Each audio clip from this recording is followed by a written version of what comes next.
우리에게 보여주시는 두 번째 왕 사울을 살펴보고 있습니다. 사울이 왕이 되는 과정을 이렇게 보면서 그에게 하나님께서 허락하셨던 은혜가 정말 크다. 그의 어떠함, 드러나는 어떠함보다도 하나님께서 주권적이고 절대적인 은혜로 그를 왕으로 선택하시고 지금 세워나가시는 그런 과정들을 우리가 보고 있는데, 우리가 머리로 우리가 마음으로 기억하고 있는 다윗이라는 그 다음 세워질 왕을 우리가 차지하고라도 잠깐 접어두고 하나님께서 첫 번째로 다스리게 하셨던 사울을 이렇게 보면서 하나님의 은혜가 어떻게 사람에게 주목하고 있고, 또 어떤 가치들을, 어떤 기준들을 왕을 세우는 기준으로 보고 계신가, 이것이 우리에게 굉장히 중요한 기준이 될 수 있겠다라고 싶습니다. 결과론으로 그냥, 그래서 사울은 왕에서 쫓겨났잖아, 그의 아들들한테 왕조가 세워지지 않았잖아, 이렇게 생각할 게 아니라 그가 어떻게 왕이 될 수 있었고, 왜 왕에서부터 다시 왕자가 뒤로 물려지지 않았는지, 되물림되지 않았는지, 이것이 우리에게 은혜를 기억하면서 동시에 하나님 말씀에 대한 경외심을 주는 중요한 그런 인물이라고 싶습니다. 아직 그가 여러 일과 어려움 가운데 연약함이 다 드러나고 있는데, 하나님께서는 혹여나 이 부분이 중요하다고 생각하신 것 같습니다. 굉장히 자세하게 그가 왕이 어떻게 되었는지에 대해서 이야기하고 있는데, 왕이 되는 과정에서 보여지는 그의 모습은 되게 겸손하다고도 볼 수 있고, 그리고 좀 소심하다고도 볼 수 있고, 그리고 왕일까? 이렇게 어떤 모습이 도대체 왕이지? 라고 생각하고 계속 묵상해야 될 만큼의 모습을 우리에게 보여주고 있습니다. 그럼에도 불구하고 하나님이 그에게 주목하시는 것, 우리가 이것을 통해서 살펴볼 수 있는 것을 우리가 오늘 좀 묵상하고 싶습니다. 하나님께서 드디어 사람들 앞에서 사울을 드러내셨는데, 사무엘이 하나님께서 왕을 뽑아주실 것이다 이렇게 말한 다음에 흩어졌던 이스라엘 백성들을 사무엘이 다시 모았습니다. 미스바로 모아서 왕을 뽑겠다라고 이야기하고 있는데, 그들 지파대로 집안별로 남자들로 순서를 이렇게 불러서 왕이 될 사람을 이제 뽑는 과정을 이제 보여주고 있습니다. 그렇게 사울이 사람들 앞에서 왕으로 뽑혔는데, 첫 번째로 이 과정에서 우리가 주목하고 계속 반복되고 있는 중요한 부분을 이렇게 성경은 이야기하고 있다고 싶습니다. 뭐냐? 주님이 뽑으셨다. 그 왕을 주님이 뽑으셨다라는 부분을 우리에게 계속해서 알려주고 있다라고 싶습니다. 오늘 19절에서 22절 말씀을 보면, 그러나 오늘날 너희는 너희를 모든 환난과 고난 속에서 건져낸 너희 하나님을 버리고 너희에게 왕을 세워달라고 나에게 요구하였다. 좋다. 이제 너희는 지파와 집안별로 나 주 앞에 나와 서거라. 사무엘이 이스라엘의 모든 지파를 앞으로 나오게 하니 주님께서 베냐민 지파를 뽑으셨다. 자, 주님께서 베냐민 지파를 뽑으셨다. 사무엘이 베냐민 지파를 각 집안별로 앞으로 나오게 하니 마드리의 집안이 뽑혔고 마드리의 집안 사람들 앞으로 나오게 하니 기스의 아들 사울이 뽑혔다. 사람들이 그를 찾았지만 보이지 않았다. 그래서 사람들이 다시 주님께 여쭈어 보았다. 그 사람이 여기에 와 있습니까? 주님께서 말씀하셨다. 그는 짐짝 사이에 숨어 있다라고 그렇게 이야기하고 있습니다. 모든 사람들 앞에서, 보는 앞에서 제비를 뽑았다 이렇게 이야기하고 계시는 거예요. 물론 이 부분을 히브리어로 꼼꼼히 읽어보니까 뽑혔다라고 나와 있어서 이게 제비를 뽑았는지, 제비란 단어가 정확하게 등장하진 않지만 이스라엘 백성들이 우림과 둠밈을 통해서 주님의 뜻을 분별하거나, 그리고 이스라엘 지파들 가운데 어떻게 했는지를 보았을 때 공동 번역에 번역되어 있는 제비를 뽑았다라는 표현이 맞는다라고 싶습니다. 성경은 주님께서 뽑으셨다 이렇게 설명을 하고 있는데, 그게 제비의 형태든 하나님께서 하실 여러 일들 가운데 선택을 하신 것이든, 그 주어와 누가 그 일을 주도하고 있는지에 대해서 사울의 왕 되는 과정에 우리로 주목하라 이렇게 손가락을 이렇게 보여주고 계신다라고 싶어요. 누가 뽑은 것이냐? 왕은 주님께서 뽑으신 거구나. 주님께서. 이스라엘 백성들이 왕을 달라고 이야기했을 때 하나님께서 또 다른 기준을 주셔서 왕이 될 만하면 이만한 어떤 리더십이 있어야 하고, 이런 정도의 어떤 전적 싸워서 이겼던 그런 전적이 있어야 한다거나 가문은 이쯤 되어야 한다거나 귀족들은 이렇게 해서 이 사람들 가운데 뽑아야 된다거나 이런 외적인 것은 하나도 정하지 않으셨습니다. 보통은 왕이 된다고 하면 얼마나 힘이 있는 가문인지, 얼마나 많은 사람들 모을 수 있는지, 혹은 어떤 역할을 했는지 우리는 그런 거에 주목하지 않습니까? 근데 이스라엘 백성들이 첫 번째 왕을 뽑을 때 하나님께서 뽑아서 주실 때 보니까 그런 거 아무것도 아니고 하나님께서 그를 선택하시고 그에게 말씀하신 것 외에 사람들 앞에 그냥 뽑아서 이 일을 누가 하고 있는지에 대해서 주목하게 하고 계시더라라는 겁니다. 그러니 여러분, 하나님께서 왕을 뽑으실 때 이런 기준이어야 돼. 우리가 요즘 우리에게 이야기하는 대통령이라면 이런 게 돼야 돼. 이런 모습은 있어야 돼. 이런 것도 갖춰야 돼. 우리에게는 그런 지혜, 경험에서 된 것이 있지 않습니까? 근데 하나님께서는 그렇게 생각하지 않으셨나 봐요. 적어도 첫 번째 왕을 뽑으실 때에는 누가 뽑는지에 대해서 주목해라. 주님께서 뽑으신다. 이걸 다 보게 하고 그 보게 하는 데 있어서 가장 좋은 방법으로 당시에 사용하셨던, 지금도 그래야 된다는 것이 아니라 당시에 처음 뽑았던 그때에 보여주셨던 것은 제비 뽑았어요. 제비. 사람들 모으고 12지파들 가운데. 그러면 엄청 신기하지 않습니까? 그러니까 그 중에서 어떻게 사울을 딱 정해놓고 그를 뽑을까요? 하나님께서 사울에게 주셨던 내적인 은혜, 내가 너를 왕으로 세우겠다라는 점을 사람들 앞에서 공개적으로 제비를 뽑는 것을 통해서도 동일하게 다시 한번 확증시켜 주시는, 그래 이렇게 준비되고 이렇게 준비되고 이렇게 준비돼서 왕 이렇게 뽑으셨다라는 것이죠. 왕을 뽑는데 제비로 뽑아도 되나요, 여러분? 저도 이걸 참 질문을 많이 하게 되었습니다. 그리고 왜 주님께서는 제비로 뽑아도 되나? 왕을 적어도 뽑는데 그 가운데 우리 가운데 선입견이 드러나게 된다는 것을 알게 됐어요.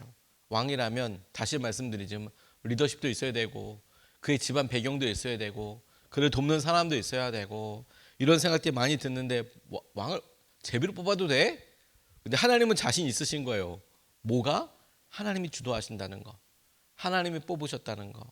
왕이든 무엇이든 하나님께서 주도하실 때에 이 나라가 정말로 안정감 위에 거할 수 있어.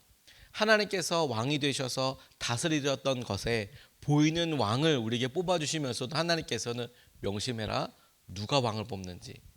그리고 그 왕이 되는 기준은 그의 잘남과 외적인 어떠함이 아니라 하나님이 주도하고 계신다라는 것을, 그거 명심해라. 그런데 여러분, 오늘 본문에서도 이제 등장하게 되지만 하나님께서 주도하신다는 것, 하나님께서 뽑으신다는 것, 이거 신뢰하지 않으면 어떤 방법으로도 의심할 사람은 다 의심합니다. 근데 이게 문제인 거죠, 이제 사실. 주님께서 왜 굳이 제비를 뽑아서 왕을 이렇게 뽑으셨을까? 굳이 그 전에 사울에게 말을 해서 그를 설득시키고 너 왕이 될 거야 준비하게 하시고, 근데 지금 사울은 또 숨어 있죠. 근데 미리 알려주셨기 때문에 알았던 거이기도 하겠지만, 그런데 하나님께서 우리에게 딱 보여주시는 건 뭐냐면, 야, 그렇게 하나님과의 관계, 하나님이 하시는 일에 대해서 의심할 사람이라면 홍해가 갈라지고 하늘에서 천둥이 쳐서 이 사람이라고 찍어도 안 믿을 사람은 안 믿는다. 그런 거 아니겠습니까? 구름을 보고 한 걸음 내딛는 사람이 끝까지 갈 수 있는 거죠. 한 걸음을 내딛는 사람이 끝까지 갈 수 있는 거예요. 구름을 보고서라도 내가 주님 따라가야지 한 걸음 내딛는 사람이 가나안 땅에 가는 거지. 아유, 구름 따라가서 하나님 허락하신 데 가겠어? 혹은 아우, 이거 이렇게 내가 하루하루를 이렇게 보내서 이게 되겠어? 이렇게 생각만 하고 움직이지 않는 사람은 절대로 가나안 땅에 못 들어가는 거예요. 왕도 마찬가지입니다. 보이는 왕에 있어서 너희들 다스리고 안정감 있는 것 같지? 아니, 하나님께서 다스려 주셔서, 하나님께서 보호해 주셔서, 하나님께서 왕이라는 도구를 사용하여 주셔서 너희들에게 은혜의 통로 되시는 거야. 그거 기억해야 돼. 그 이끌어 가시는 하나님을 기억하지 못하면 너희들 무엇으로도 아무 것으로도 그거 안정감 누릴 수 없다. 주님께서 두 번, 세 번 강조하시는 말씀이라고 싶습니다. 초대교회 사람들에게 아름다운 전통이 있었다고 하는데, 편지를 주고받을 때 DV라는 단어로 이렇게 약자를 썼대요. 우리 마치 PS 이런 것처럼 DV라는 그 문구를 마지막 서명 옆에 함께 기록했다고 하는데 DV가 뭐의 약자냐면 데오 볼렌테라는 단어의 약자라고 합니다. 라틴어인데요. 데오 볼렌테라는 말이 뭐냐면 하나님께서 원하신다면, 하나님의 뜻이라면 이라는 뜻이랍니다. 데오 볼렌테, 데오라 신이란 뜻이고 볼렌트가 이제 원하다 뭐 이런 것이거든요. 하나님께서 뜻하신다면, 하나님께서 원하신다면 이런 뜻인데, 하나님의 뜻을 분별하는 거 어느 날 갑자기 이루어지는 게 아니라 특별한 은사나 재주가 있는 게 아니고 하나님과의 지속적인 관계 안에서 스스로 익혀나가는 거죠. 하나님께서 이렇게 원하시지, 이게 하나님께서 원하시는 것이지. 그래서 살아가고 가다 보면 하나님께서 네오 볼렌테, 주님께서 원하시니까, 원하신다면 이 길 가는 거야. 그 감각과 갈망이 우리를 악으로부터 보호해 주시고 오늘 우리가 내려야 될 선택의 자신감과 하나님이 함께 하신다는 신뢰와 믿음을 더하는 거예요. 여러분 이거 잊지 마십시오. 하나님께서 뽑으셨다는 거죠. 주님께서 뽑으셨다.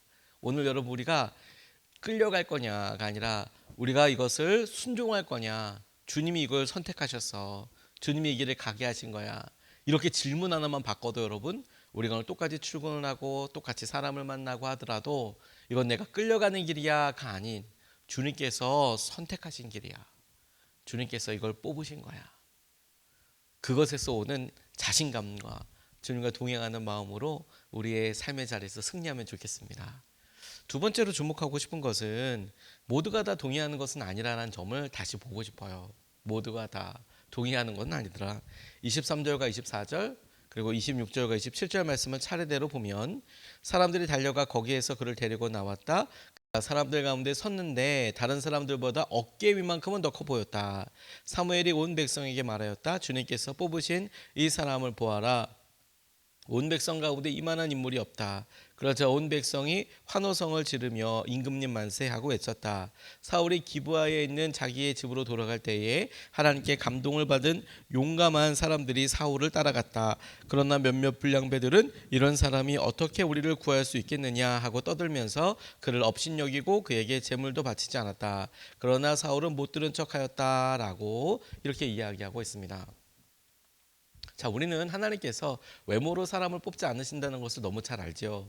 그런데 사울에게 있어서 아주 특징적인 모습 중에 하나가 뭐였냐면 그가 키가 무척 크고 몸이 좋았던 것으로 보여집니다. 성경에 나와 있는 묘사를 보면. 다시 한번 우리는 하나님께서 외모가 아니라 중심을 본다는 것을 잘 알고 있잖아요. 근데 사람들이 보았을 때는 외모가 확 보이겠죠.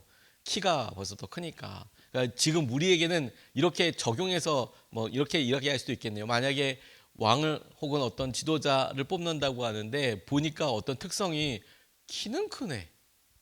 예를 들어 유명한 사람이어서 이름을 대본다면 뭐 서장훈 씨 같은 분이 키가 크지 않습니까? 저보다 조금 더 크지 않습니까? 그러니까 이렇게 보면 키가 커서 뭐 됐나 보네. 그냥 외적으로 딱 봤을 때 차이점으로 왜 왕됐지? 왜 뽑혔지? 키가 커서 됐나? 이런 느낌일 수 있겠죠. 실제로 이렇게 키 큰 사람도 이렇게 보이니까 키가 이렇게 보이더라고요. 저는 서장훈 씨를 가까이서 수업도 같이 들었는데 가까이서 수업을 한 번도 안 들어오시더라고요. 같이 출석부에는 이름이 계속 불리는데 서장훈, 우지원 계속 불리는데 한 번도 수업에 들어온 적은 못 본 것 같아요. 한 번도 본 적은 없는 것 같은데 저 멀리 그 큰 사람 이렇게 지나가는 거는 본 적이 있는 것 같아요. 저 키 커서 됐나 보다. 그러니까 여러 군중들 앞에서 키 크네 이런 건 보일 수 있겠죠. 그런데 이스라엘 사람들 중에서 다른 사람보다 키 커서 왕 됐다? 이상하지 않습니까? 그런데 사람들은 아무런 전후 설명이 없잖아요. 저 사람 어떻게 왕 됐는지. 하나, 제비 뽑혔대. 제비 뽑혔대. 그 이야기를 듣고 사람들이 그렇게 원했던 왕을 뽑아달라고 했더니 하나님께서 왕을 뽑아주셨어요. 사무엘을 통해서. 그리고 이거 왜 너희들 잘 봐? 하나님이 뽑아주신 거야. 그래서 직접 그 일을 그냥 사무엘이 임명하듯이 하나님이 뽑으신 왕이다 이렇게 얘기하는 게 아니라 제비를 뽑았어요. 제비를 뽑으니 그 안에서 이렇게 뽑으니까 그걸 무슨 안에 요즘처럼 무슨 뭐 손으로 넣어가지고 뭘 이렇게 했겠어요. 근데 뽑았더니 진짜로 이렇게 베냐민 나오기 시작하면서 됐어요. 근데 그걸 보고 있던 사람들조차도 앞서 제기했던 여러 질문들 키 크다고 왕 되는 거야? 그 사람 전혀 모르니까 사울을. 혹은 제비 뽑으면 왕 되는 거야? 이런 일에 대해서 하나님께서 만약에 누구를 어떤 과정으로 왕을 뽑아주셨든 그런 의심의 여지는 반드시 있다. 반드시 있다. 그리고 그런 반드시 그렇게 그런 여지가 있을 때 어떤 행동을 하느냐, 이게 또 중요한 요소인 거예요.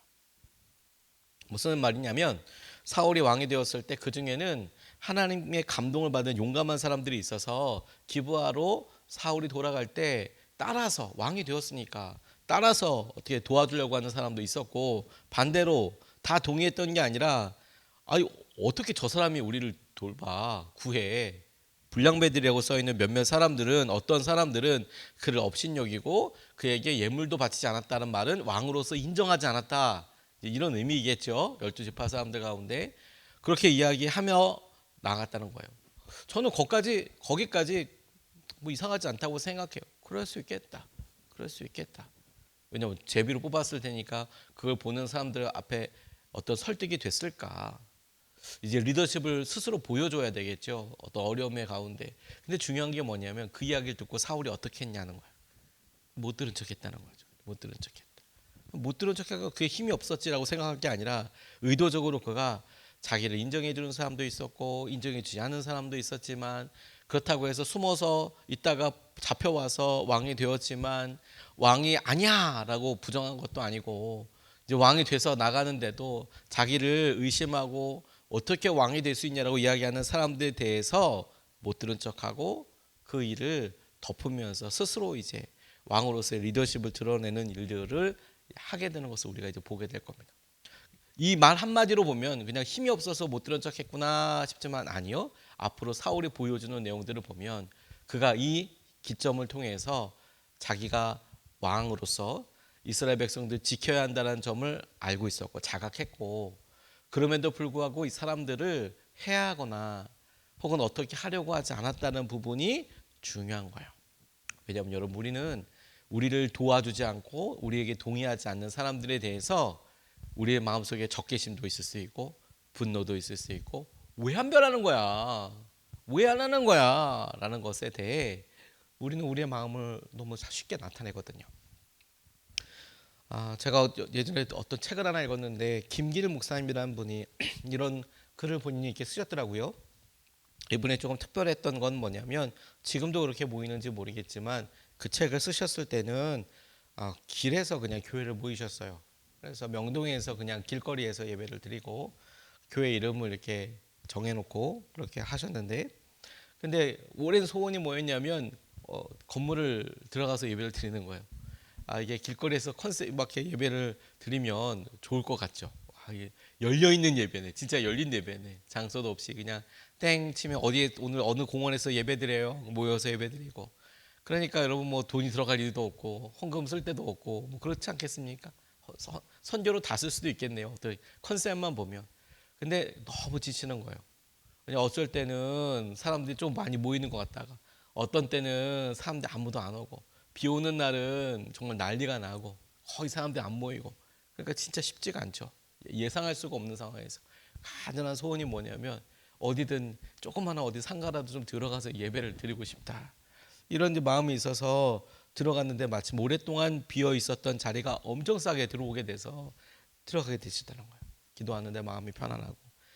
그래, 와, 너무 이런 선한 마음으로 우리가 이런 기회를 얻었으니 손해를 보더라도 뭔가 이 건물과 같이 옆에 주위에 살던 사람한테 더 해주고 싶은 마음이 있었대요. 그래서 성도들과 함께하는 것은 근데 다른 문제라는 걸 경험했다는 거예요. 뭐냐면 상가가 많이 비어 있었는데 너무 싼 것에 들어오기도 감사하기도 하니까 거기에 카페도 있고 문구점도 있었다는 거예요. 크리스마스가 다가오니까 이분이 먼저 자기 표현으로 의하면, 이 목사님이 쓰신 글에 자기 표현으로 의하면 설레발을 먼저 했다. 무슨 말이냐면 커피점에 가서 성탄절에 나누어 주고 싶다 이렇게 이야기하고, 문구점에 가서는 아이들에게 좀 선물을 사고 싶다 이렇게 이야기해서 커피점, 문구점 너무 좋아하더라는 거예요. 문제는 뭐냐면 성도들한테 우리 크리스마스고 우리가 이렇게 월세 이렇게 싸게 여기 들어왔고 보증금도 이렇게 싸게 들어왔고 우리 주위 사람들에게 복돼야 되니까 우리 커피점에서 커피 이만큼 사고, 그리고 우리 아이들 나누니까 문구점에서 이만큼 사줘 라고 했더니 성도들이 첫 번째 반응이 뭐였냐면 왜요? 아니 왜? 아니 왜 그걸 해야 돼요? 성탄절이기도 하고 주위에 통로 선한 것도 되기도 하고 이렇게 하자고. 아니 왜요? 왜 그걸 그렇게 해야 돼요? 그래서 결국에 이분이 쓰신 글 보니까 하기는 했는데 정말 간절히 기도하면서 힘들었다. 본인이 어리숙하고 어리석었던 부분들을 이렇게 밝히고 나누셨던 그런 부분에 이런 내용이 있었어요. 선한 의도, 본인이 뭐 돈을 받기 위해서 한 게 아니라 너무 기쁜 마음에 그렇게 했다가 정말 혼쭐 나기 힘들었다. 성도들 엄청 많이 힘들었다.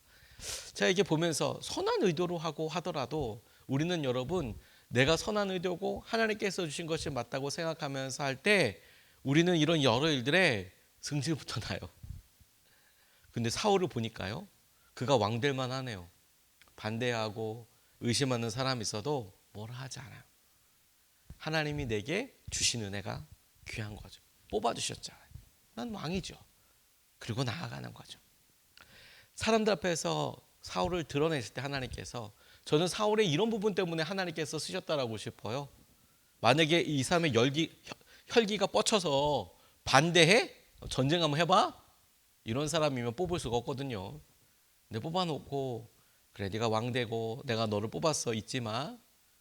물론 그 사람이 그 마음을 유지해 나가는 것은 이제 앞으로 우리가 좀 봐야 될 것이지만, 적어도 왕으로 뽑힐 때의 사울은 하나님 앞에 겸손한 사람이고 하나님이 뽑아주신 것에 대해서 겸손한 마음으로 받아들이는 사람이었던 거죠. 오늘 여러분 우리가 그 사실을 기억하고 하나님 우리 가운데 주님이 이끌어 가시고 주의 뜻대로 선하게 남는 일에 우리가 주목하게 해달라고 기도하고 싶습니다.